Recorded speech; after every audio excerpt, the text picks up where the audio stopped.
超哥啊，你經常強調咧，沒有最好，只有更好。咁你話啦，治理香港咧就要心耕細作，更加需要咧就係改革創新。咁我哋而家嚟到咧河套呢個實驗室，見到各項嘅工作咧都全速咁樣推進，亦都有好多嘅企業咧已經陸續咁樣進駐。我都好期待咧見到北部都會區未來嗰個收成啊！河套就係香港連接內地同埋國際世界級嘅創新科技樞紐，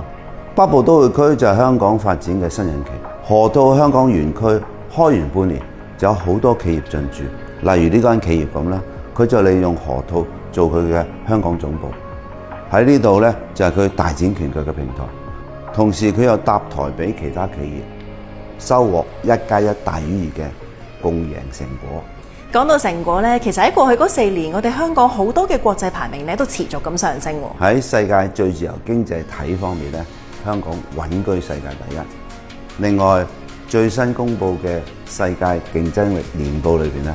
香港嘅競爭力世界排名第2。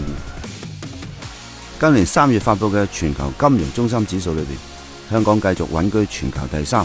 亞洲第1。香港8間大學全數躋身亞洲8強，其中5間更加係世界8強。國際調解院去年落戶香港，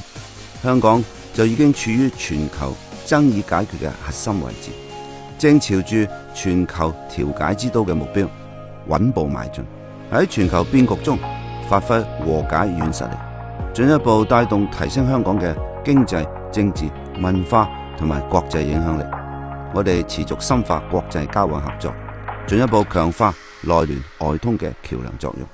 我記得超哥你上任嘅第1年呢，有一次我哋去行山啦，咁你就話寓意咧施政要高瞻遠矚。第2年有一次我哋搭船，你就話咧寓意乘風破浪，要解決市民所關心嘅難題。第3年呢，就要破繭成蝶，要改革啊！咁我明白啦，嚟到今年呢，就係國家15嘅開局之年，亦都係我哋香港呢編制首份5年規劃嘅關鍵之年。我哋唔單止咧係需要心耕細作，更加要把握機遇，乘勢而上，希望可以收穫更加好嘅未來啊！冇錯，可能有人會問，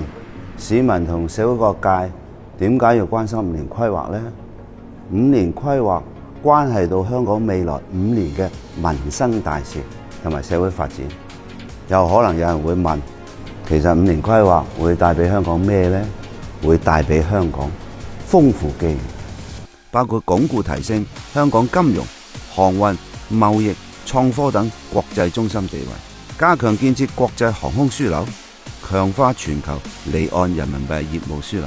構建大宗商品交易生態圈，打造國際高端人才集聚高地，以及加快建設北部都會區。我哋可以受惠於國家經濟發展、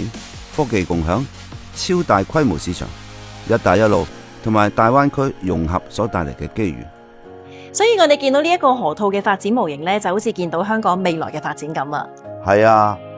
河套香港園區第1期大樓已經陸續完成，第2期亦都全速推進，所以北部都會區河套合作區已經唔再係一紙藍圖，已經係陸續進入收成期。發展過程中，我哋可能會面對挑戰、困難甚至考驗，